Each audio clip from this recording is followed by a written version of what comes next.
Moses was nie 'n middelaar soos Christus nie, maar hy was die een wat die volk verteenwoordig het by God en wat God deur mee gespreek het. Hy was die middelaar. So dis is dit glad nie 'n nuwe konsep dat een vir baie kan instaan nie.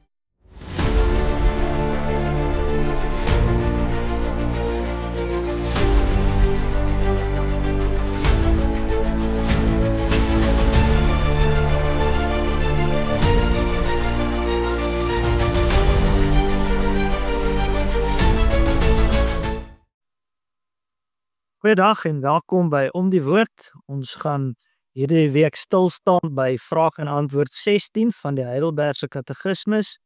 Saam met my is Alistair van Heerden en Pieter Duisel. Hartlik welkom aan elkeen van julle.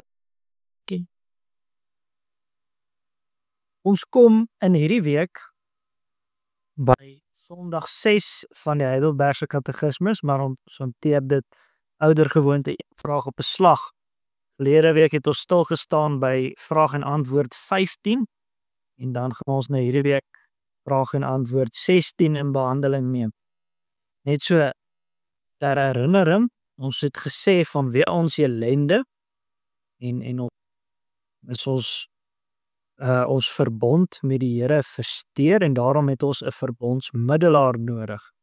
In vraag 10 het die vraag gevra hoe 'n middelaar en verlosser moet ons soek, en ons het gesê een wat ware regverdige mens is, maar een wat ook ware God is. Nou kom vraag en antwoord 16, vraag 16 vra, waarom moet hy ons middelaar dan nou ware en regverdige mens wees? En die antwoord, omdat die geregtigheid van God eis dat die menslike natuur wat gesondig het vir die sonde moet betaal.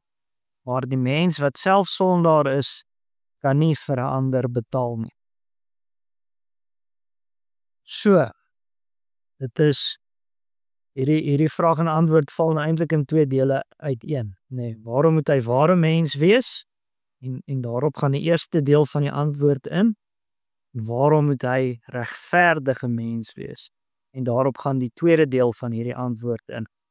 So oor Christus of ons middelaar, die katekismes bou mooi na die klimaks toe, na Christus toe. Ons middelaar moet ware mens wees.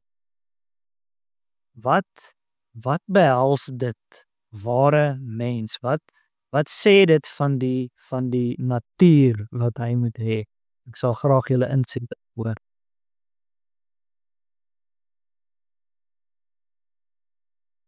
Ek kan nie anders om te sê as dat hy moes mens wees nie.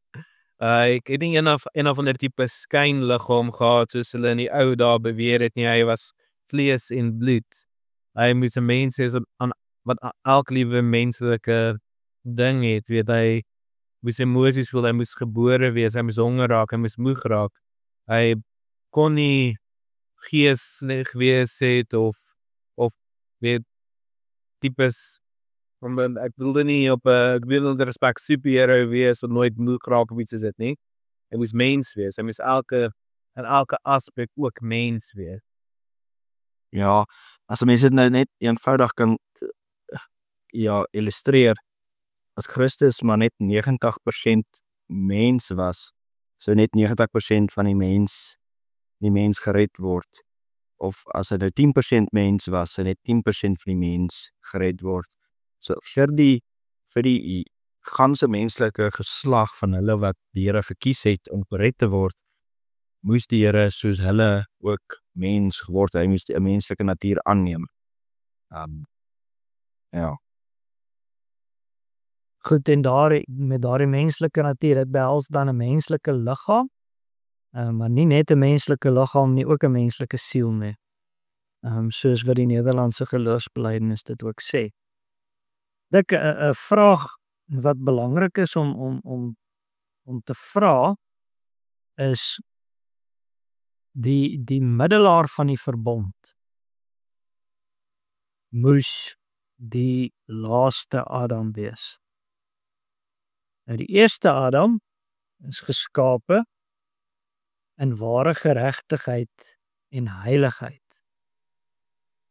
En hy het in sonde geval en daarom is daar iets anders aan die natuur van sy nageslag. Ons natuur is nie presies dieselfde as die natuur van Adam in sy geskaapenheid nie, in sy oorspronklikheid nie. Want ons ken vergaan. Ek dink nou is 'n belangrike vraag. As ons sê Christus het hy wat die middelaar is, hy moes as laaste Adam 'n menslike natuur aanneem, het hy dan ook 'n menslike natuur ontvang wat nie aan die verganklikheid onderworpe was nie. Dis die vraag. Dit is eintlik 'n moeilike vraag want as jy kyk na Hebreërs wat sê dat Christus was in elk liewe aspek getoets, net soos ons.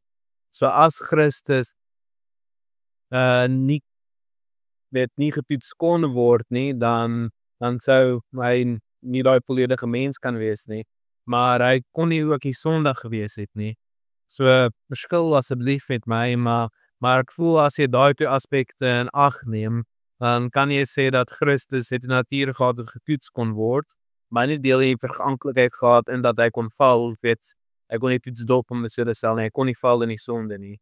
Ek weet nie of ek besig is om te ketter nie, maar dit is hoe daai twee beide elemente vir my kan sin maak.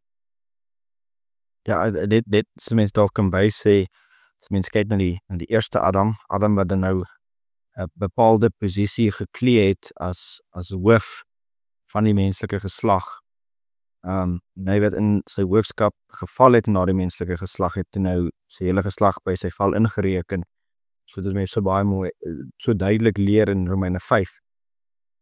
Dan kry jy dan nou later, wanneer die Here die belofte aan Adam bring en dan mense dit in die verkondiging van die Ou Testament en dan ook so in die Nuwe Testament by onder andere Romeine 5, Hebreërs 2 Pieter genoem het, ek dink ook 1 Korintiërs 15, wat gaan oor die opstandingshoofstuk, dat jy daarin nou die laaste Adam kry. Die laaste Adam, dit is dan nou Christus, wat dan ook 'n bepaalde posisie klee, wat dan nou hoof is oor die gelowiges. Of dan nou, ja, middelaar is van die gelowiges, soos ons hierso geleer het, maar nou, dink soos wat Pieter dan nou ook sê, en ek dink so dat mense by die vraag moet uitkom, dat Christus het liggaam en siel gehad na sy mensheid.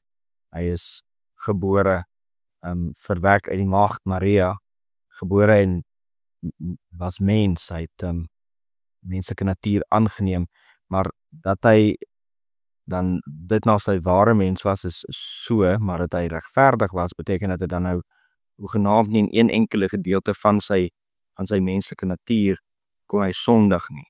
En hy het nie gesondig nie, hy het volkome regverdig, heilig voor die Here gelewe. So ek dink, dit is wat ek ook so sê. Ja, ek dink, dis 'n goeie antwoord. Ons aanvaar die natuur wat hy aangeneem het, dis is ons natuur. Nie Adam in sy ongeskondenheid. Ja, maar die feit dat dit die Heilige Gees is wat hom verwek het maak dat hy sonder sonde gebore word. Maar sy natuur is in so 'n mate dieselfde as ons, in dat hy ook hare sou hê wat uitval. Dat hy wel vlees geword. Ja, verganklike vlees. Wat ek dink 'n geweldige ding is om te besef. Hy is by sy opstanding ook met die onverganklikheid beklee. Toe hy sy verheerlikte liggaam ontvang het. So goed, dis nou oor sy ware mens wees. Ek dink net weer belangrik vir ons, hoe werk dit dat een ware mens middelaar kan wees vir 'n klomp ander ware mense. Hoe moet ons daaroor dink en redeneer? So, Pieter, jy is welkom. So is glad nie 'n nuwe konsep nie. Moses was ook die middelaar van die volk. Moses was nie 'n middelaar soos Christus nie, maar hy was die een wat die volk verteenwoordig het by God en wat God deur hom mee gespreek het. Hy was die middelaar. So dis is dit glad nie 'n nuwe konsep dat een vir baie kan instaan nie. Ja, as ek dalk dit as mense nog verder terugvat, het jy daarin dat Adam gesondig het en sy sonde so ook almal na hom ook in sonde laat val het jy daarin 'n verteenwoordiging of 'n hoofskap wat 'n mens sien.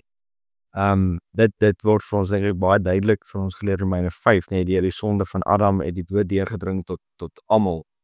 En daardie verteenwoordiging of daardie middelaarskap sien mense dan ook weer in Christus. Christus wat dan nou die laaste Adam is, die nuwe middelaar, die 'n nuwe middelaar is, die perfekte heilige middelaar is. Wanneer hy kom en deur hom maak 'n lewe moontlik vir almal anders. En dit nie net as gevolg van wie hy is nie, maar dit nog meer omdat hy ook 'n betaling bring aan die Here se geregtigheid wat die Here opeis vir die sondige mens. Die Here Jesus Christus wat dan nou homself as offer, as betaling gebring het om skoon te was, al die gelowiges wat in sonde verlore was, om hulle skoon te was, dat hulle bitter as nuut is.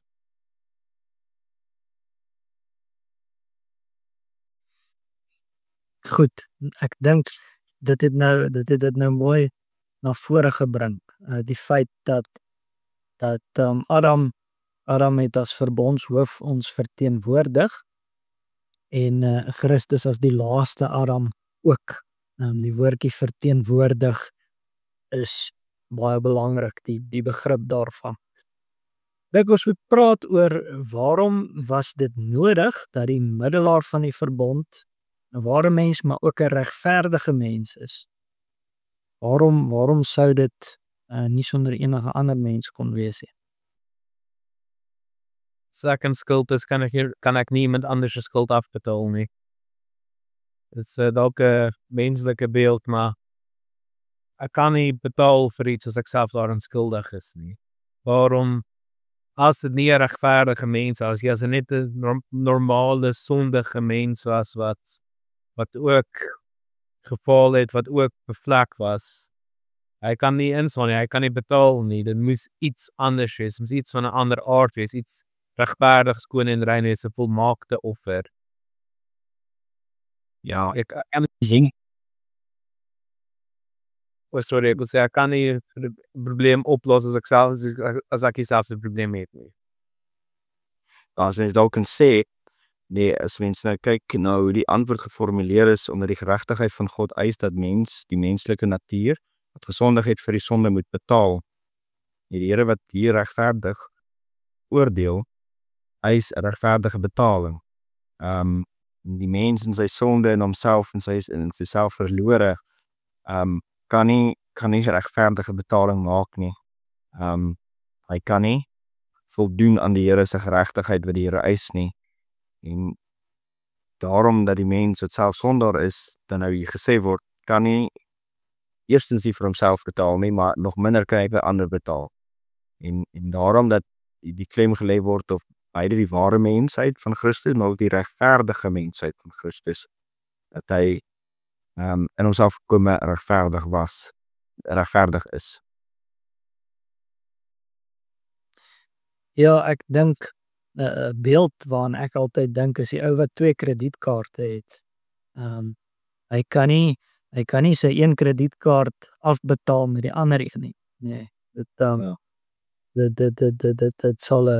sal 'n vorm van bedrog wees, nee.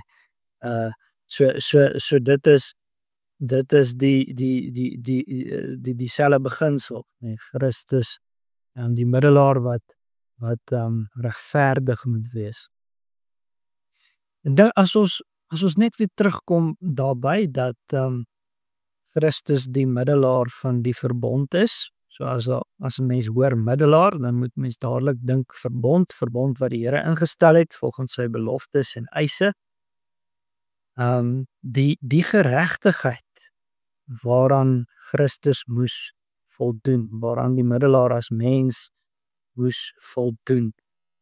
Daar's 2 aspekte daarvan en ek dink een aspek word in prediking deesdae baie afgeskeep, maar as ons daar kan praat oor daai 2 aspekte, die feit dat daar betaal moes word, dat daar gestraf moes word, maar dat daar ook dat Christus ook die wet ook in ons plek nakom. Ja, ek sal graag julle insigte daaroor wil hê.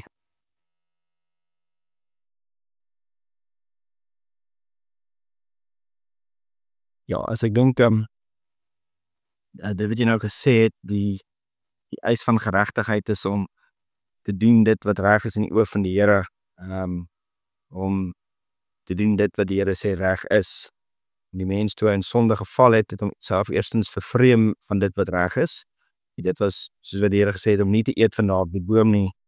En die Here wat dan ook regtens 'n straf gekoppel het aan ongehoorsaamheid. Die mens wat homself heeltemal dit vir homself nie meer moontlik gemaak het om te doen wat reg is vir die Here nie, om nie meer die Here se wil te doen nie. So mens kry dan nou hiersom dat die geregtigheid van die Here sê dat die persoon wat dit nie reg gedoen het nie, daardie persoon moet dan nou gestraf word vir die verkeerd wat gedoen is.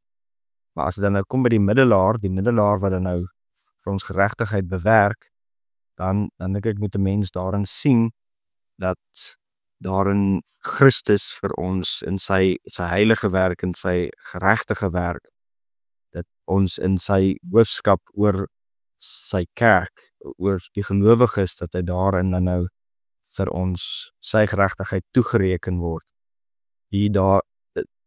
Dat ons daarin deel het aan sy werke wat volkome volmaak is voor die Here, maar ook nog daarmee dat dit ons ook dan nou skoon was as dit ons self diegene is wat daardie geregtigheid bewerk het, so eenbordig met ons.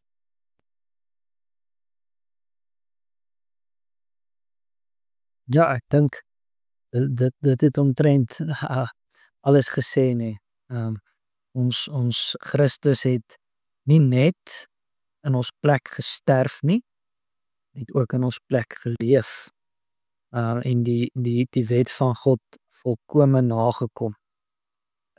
Baie belangrik. Elke stukkie daarvan, nê.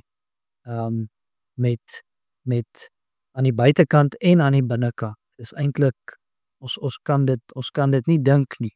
Baie keer doen 'n mens nog aan die buitekant die regte ding, maar jy self besef my hart is nie in dit nie.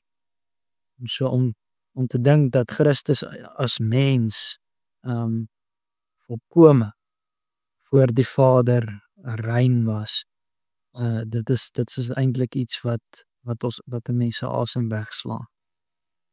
Ja. Goed. Ek dink as daar niks verdere opmerkings van julle kant af is nie, dan kan ons eers hier halt roep. Baie dankie aan Alistair en aan Pieter vir julle deelname. Dankie aan al ons luisteraars. En dan sien ons vir julle weer volgende week. Totsiens.